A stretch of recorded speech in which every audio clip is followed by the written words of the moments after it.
പിതാവിൻ്റെയും പുത്രൻ്റെയും പരിശുദ്ധാത്മാവിൻ്റെയും നാമത്തിൽ ആമേൻ. അപ്പോസ്തല പ്രവൃത്തി 16-ാം അധ്യായം 31-ാമത്തെ വാക്യം. കർത്താവായ യേശുവിൽ വിശ്വസിക്കുക, നീയും നിൻ്റെ കുടുംബവും രക്ഷ പ്രാപിക്കും. യേശുവിൽ വിശ്വസിക്കുക യാണ് രക്ഷ പ്രാപിക്കുന്നതിനുള്ള ഏറ്റവും പ്രധാന വ്യവസ്ഥ. ക്രൈസ്തവൻ വിശ്വസിക്കേണ്ടതായ കാര്യങ്ങൾ ആണ് വിശ്വാസ പ്രമാണത്തിൽ നാം പ്രഖ്യാപിക്കാറുള്ളത്. 12 കാര്യങ്ങളുള്ള വിശ്വാസമാണ് വിശ്വാസ പ്രമാണത്തിൽ നാം ഏറ്റുപറയുന്നത്. അതിൽ ഭൂരിഭാഗം കാര്യങ്ങളും യേശു ക്രിസ്തുവിനെ സംബന്ധിച്ചുള്ളവയാണ്. യേശു ക്രിസ്തു പിതാവിൻ്റെ ഏകപുത്രനാണ്, മനുഷ്യാവതാരം ദൈവമാണ്,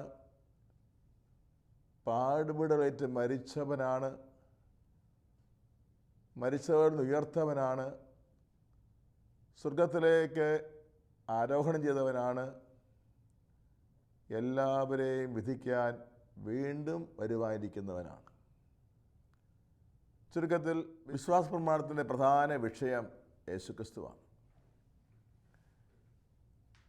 ഇവിടെ ഒരു ചോദ്യം വളരെ പ്രസക്തമായിട്ടുള്ളത്, എന്താണ് യേശുക്രിസ്തു വിശ്വസിക്കുക എന്നതിന് കൃത്യമായ അർത്ഥം? ഇവിടെ മാമോദീസ എന്ന കൂദാശയെപ്പറ്റി മനസ്സിലാക്കുന്നത് ആവശ്യമാണ്. മാമോദീസ സ്വീകരിക്കുന്ന വ്യക്തി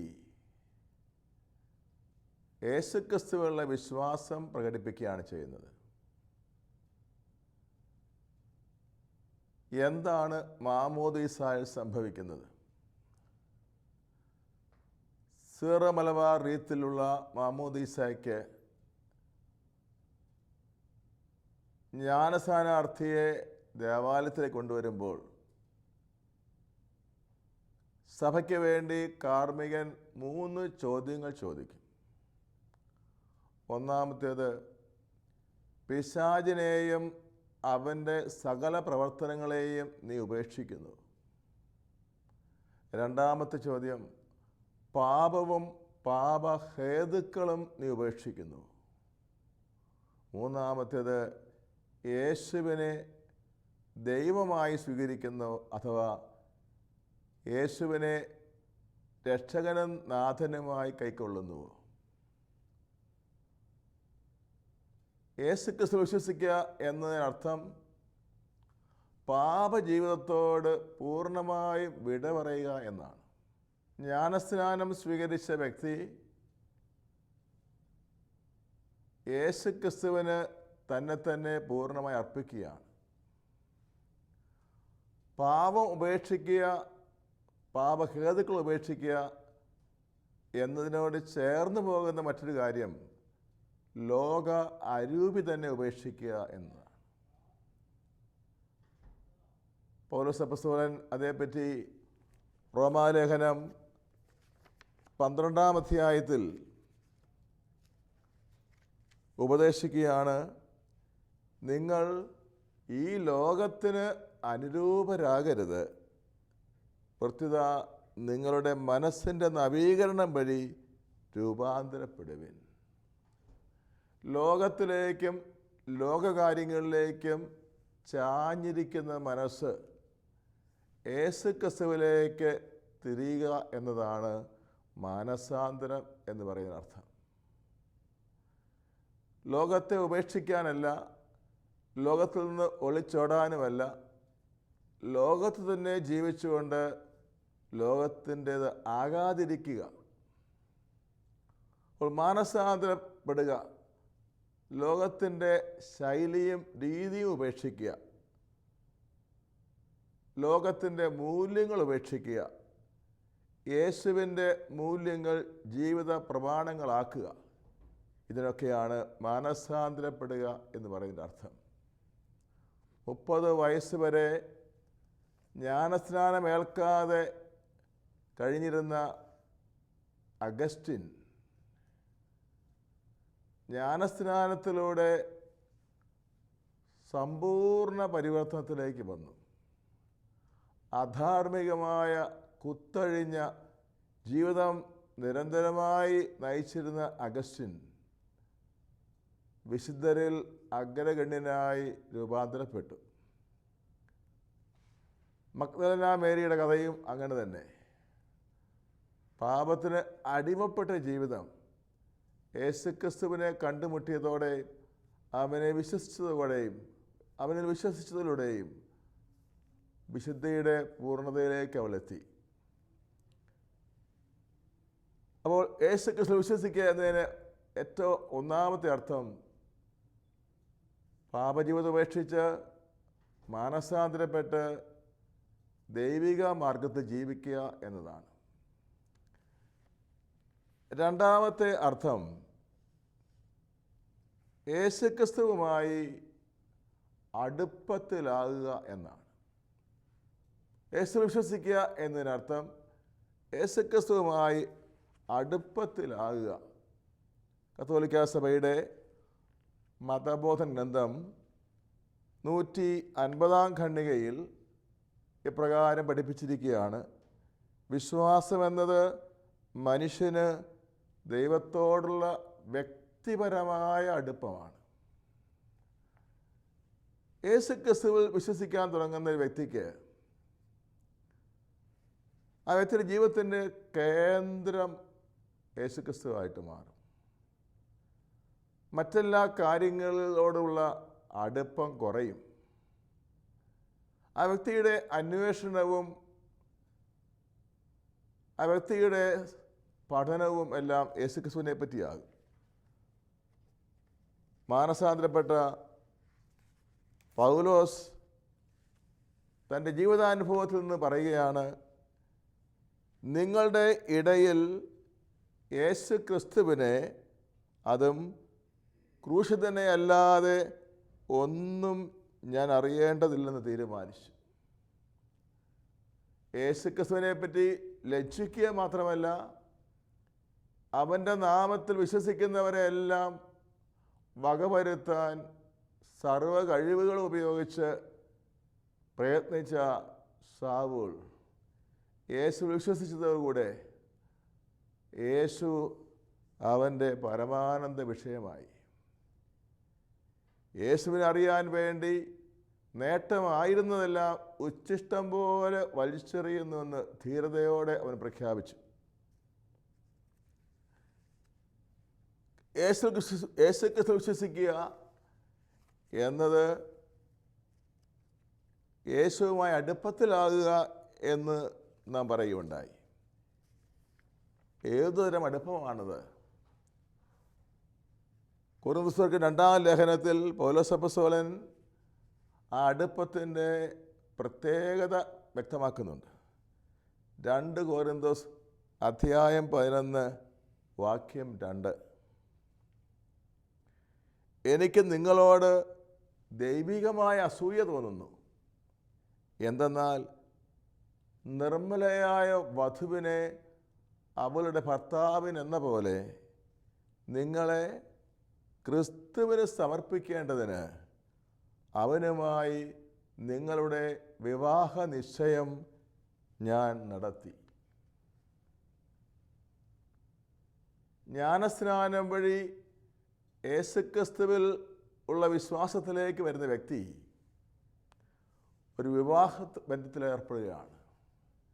ജ്ഞാനസ്നാനം ഒരു വിവാഹം തന്നെയാണ്. ദിവ്യമണവാളനായ യേശു അവിടുത്തെ ശിക്ഷയായ ഓരോരുത്തരുമായും വിവാഹബന്ധത്തിൽ എന്ന പോലെയുള്ള അഗാധമായൊരു ബന്ധത്തിലേക്ക് കടന്നു വരികയാണ്. എന്താണ് വിവാഹ ബന്ധത്തിൻ്റെ പ്രത്യേകത? സുവിശേഷം പറയുന്നത് അവർ മേലിൽ 2 അല്ല ഒറ്റ ശരീരമാകും. ഒറ്റ ശരീരമാകുന്നു എന്ന പ്രസ്താവന എന്ന പ്രയോഗം ഗാഢമായ ഐക്യത്തെ സൂചിപ്പിക്കാൻ വേണ്ടിയുള്ളതാണ്. ഒരു ശരീരത്തിലെ വിവിധ അവയവങ്ങൾ എപ്പോഴും ഒന്നായിരിക്കുന്നു. എപ്പോഴെങ്കിലും വേർപെടുത്തിയാൽ ആ ശരീരത്തിൻ്റെ ഭാഗമല്ലാതെ വരും. ഒരു ശരീരത്തിലെ വിവിധ അവയവങ്ങൾ എത്രമാത്രം ഐക്യപ്പെട്ടിരിക്കുന്നു, അതുപോലെയുള്ള ഐക്യമാണ് വിവാഹത്തിൽ ഭാര്യയും ഭർത്താവും തമ്മിൽ ഉണ്ടാകുന്നത്. ഈ ഉദാഹരണമാണ് പൗലോസ് അപ്പോസ്തലൻ യേശുക്രിസ്തു വിശ്വസിക്കുന്നവർ സംഭവിക്കുന്ന യേശുവുമായുള്ള പ്രത്യേക ബന്ധം എന്തെന്ന് വ്യക്തമാക്കാൻ ഉപയോഗിച്ചിരിക്കുന്നത്. യേശുക്രിസ്തു വിശ്വസിക്കുന്ന ഓരോരുത്തരും യേശുവിൽ ലയിച്ചു ചേരുകയാണ്, യേശുവുമായി ഒന്നായിത്തീരുകയാണ്. യേശു മാത്രം ആ വ്യക്തിയുടെ ഹൃദയത്തിൻ്റെ നാഥനാവുകയാണ്. പൗലോസ്ലീഹ തനിക്ക് വന്ന ആ മാറ്റത്തെപ്പറ്റി ഗലാത്യ ലേഖനം 2:20 ഇക്കാര്യം എടുത്തു പറയുന്നുണ്ട്. ഇനിമേൽ ഞാനല്ല ജീവിക്കുന്നത്, ക്രിസ്തുവാണ് എന്നിൽ ജീവിക്കുന്നത്. ഞാനിപ്പോൾ ജഡത്തിൽ ജീവിക്കുന്നത് എന്നെ സ്നേഹിക്കുകയും എനിക്ക് വേണ്ടി തന്നെ തന്നെ ബലിയർപ്പിക്കുകയും ചെയ്ത ദൈവപുത്രനിലുള്ള വിശ്വാസത്തിലത്രേ.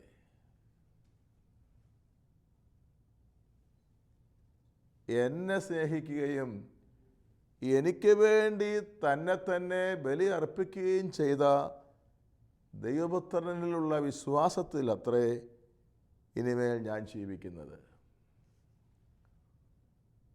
പൗലോസ്ലീഹായുടെ വിശ്വാസത്തിൻ്റെ ആഴം ഈ വാക്യത്തിൽ വ്യക്തമാണ്.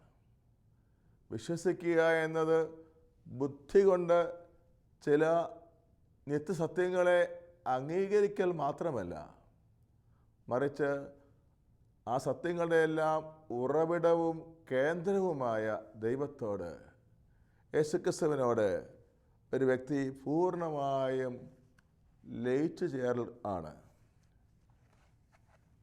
ക്രിസ്തു വിശ്വസിക്കുക എന്നതിൻ്റെ മറ്റൊരർത്ഥം ജീവിതം മുഴുവൻ യേശുവിനായി അടിയറവ് വയ്ക്കുക എന്നാണ്. കത്തോലിക്ക സഭയുടെ മതബോധന ഗ്രന്ഥം 143 പ്രകാരം പഠിപ്പിച്ചിരിക്കുന്നു: വിശ്വാസം വഴി മനുഷ്യൻ തൻ്റെ ബുദ്ധിയെയും മനസ്സിനെയും പൂർണ്ണമായി ദൈവത്തിന് സമർപ്പിക്കുന്നു. സ്വയം വെളിപ്പെടുത്തുന്ന ദൈവത്തിന് മനുഷ്യൻ തൻ്റെ അസ്തിത്വം മുഴുവൻ സമർപ്പിച്ചുകൊണ്ട് പ്രത്യുത്തരം നൽകുന്നു. അപ്പോൾ യേശു വിശ്വസിക്കുക എന്നതിനർത്ഥം കുരിശിൽ മരിച്ചുകൊണ്ട് തൻ്റെ സ്നേഹവും തൻ്റെ വ്യക്തിത്വവും വെളിപ്പെടുത്തിയ യേശുവിന് ഒരു വ്യക്തി തന്നെ തന്നെ മുഴുവനായും നൽകുന്നതാണ് വിശ്വാസം. സക്കേവൂസിൻ്റെ ജീവിതാനുഭവം ഇതിന് ഉദാഹരണമാണ്. യേശുക്രിസ്തു സക്കേവൂസിൻ്റെ വിശ്വാസത്തിലേക്ക് നയിക്കുന്നു. മരത്തിൻ്റെ മുകളിലിടുന്നവനെ യേശു പ്രത്യേകം ക്ഷണിച്ചുകൊണ്ട് ആ മുൻകൈയെടുക്കൽ, വിശ്വാസത്തിൻ്റെ മുൻകൈയെടുക്കൽ ദൈവം തന്നെയാണ്. സ്വയം വെളിപ്പെടുത്തുന്ന ദൈവത്തിന് മനുഷ്യൻ തൻ്റെ അസ്തിത്വം മുഴുവൻ നൽകിക്കൊണ്ട് പ്രത്യുത്തരിക്കുന്നതാണ് വിശ്വാസം. ദൂരെ നിന്ന് മരത്തിൻ്റെ മുകളിലിരുന്നെങ്കിലും ഒന്ന് കാണാൻ മാത്രമാണ് സക്കേവൂസ് ആഗ്രഹിക്കുന്നത്. എന്നാൽ അവനെ വിശ്വാസത്തിലേക്ക് നയിക്കാൻ ഈശോ മുൻകൈ എടുക്കുന്നു.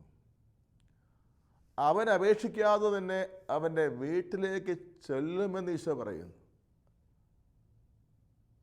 ഈശോ മുൻകൈ എടുത്ത് ആ വീട്ടിലേക്ക് ചെല്ലുന്നു. അങ്ങനെ ഈശോ തന്നെ അവൻ്റെ കുടുംബത്തിന് വെളിപ്പെടുത്തിയപ്പോൾ അവൻ എന്താണ് ചെയ്യുന്നത്? അവൻ്റെ വസ്തുവിൽ പകുതി ദരിദ്രർക്ക് കൊടുക്കുവാൻ തക്ക വിധം, എന്തെങ്കിലും അന്യായമായി കൈക്കലാക്കിയിട്ടുണ്ടെങ്കിൽ അത് 4 ഇരട്ടിയായി തിരിച്ചു കൊടുക്കത്തക്ക വിധം അവനവൻ്റെ ജീവിതം ക്രിസ്തുവിൻ്റെ മുമ്പിൽ അടിയറ വെച്ചു. ധനികനായ യുവാവിന് എന്താ സംഭവിച്ചത്? പ്രമാണങ്ങളെല്ലാം അന്യൂനമായി ചെറുപ്പം മുതലേ അനുസരിക്കുന്നവനാണവൻ. നിത്യജീവനിൽ പ്രവേശിക്കാൻ എന്താണ് ചെയ്യേണ്ടതെന്ന ചോദ്യത്തിന് യേശുവോട് ഉത്തരം പ്രമാണങ്ങൾ പാലിക്കുക. നിയമപരമായി അവൻ ന്യായീകരിക്കപ്പെടും. എന്നാൽ അവൻ്റെ മുഖത്ത് നോക്കി യേശു പറയുകയാണ്, നിനക്ക് ഒരു കുറവുണ്ട്. യേശുവിൽ വിശ്വസിക്കണമെങ്കിൽ, യേശുവിന് ജീവിതം പൂർണ്ണമായി അർപ്പിക്കണമെങ്കിൽ അതിന് തടസ്സമായി നിനക്കൊരു കുറവുണ്ട്. അത് സമ്പത്തിനോടുള്ള നിൻ്റെ അന്യായമായ അടുപ്പമാണ്, അനുചിതമായ ബന്ധമാണ്. അത് മുഴുവനും വിറ്റ് ദരിദ്രർക്ക് കൊടുത്താൽ മാത്രമേ അവൻ യേശുവിൽ പൂർണ്ണമായി വിശ്വസിക്കാൻ സാധിക്കുകയുള്ളൂ. സുവിശേഷം പറയുന്നത് അവൻ സങ്കടത്തോടെ തിരിച്ചുപോയി. എന്താണ് കാരണം? യേശുവിനെ വിശ്വസിക്കണമെങ്കിൽ അവൻ്റെ ജീവിതം മുഴുവനും, അസ്തിത്വം മുഴുവനും അവിടുത്തെ കൊടുക്കാൻ തയ്യാറാകണം.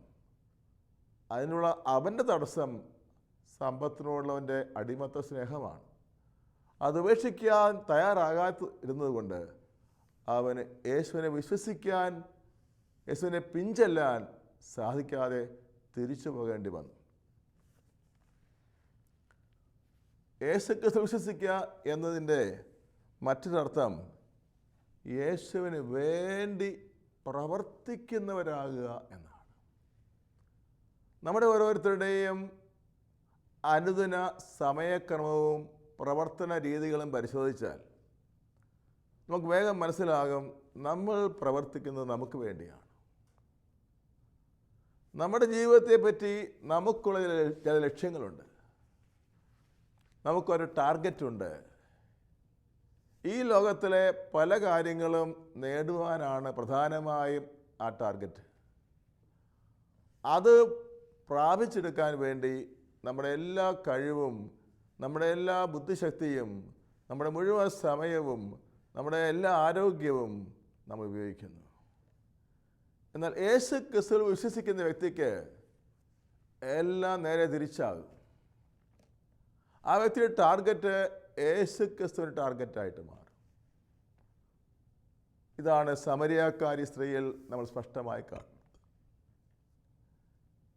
യേശു ക്രിസ്തുവിൽ അവൾ വിശ്വസിക്കാൻ തുടങ്ങിയ നിമിഷം മുതൽ അവളുടെ ജീവിതത്തിൻ്റെ ലക്ഷ്യം മാറി. അവളുടെ ജീവിതത്തിൻ്റെ ഏറ്റവും പ്രധാനപ്പെട്ട പ്രയോറിറ്റി മാറി. യോഹന്നാൻ സുവിശേഷം പറയുന്നത് അവൾ ഉടൻ തന്നെ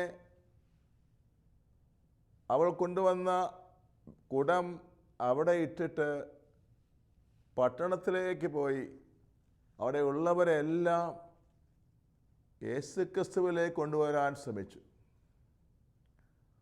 അവളുടെ ആ പ്രവർത്തനം വളരെ ഫലദായകമായിരുന്നു.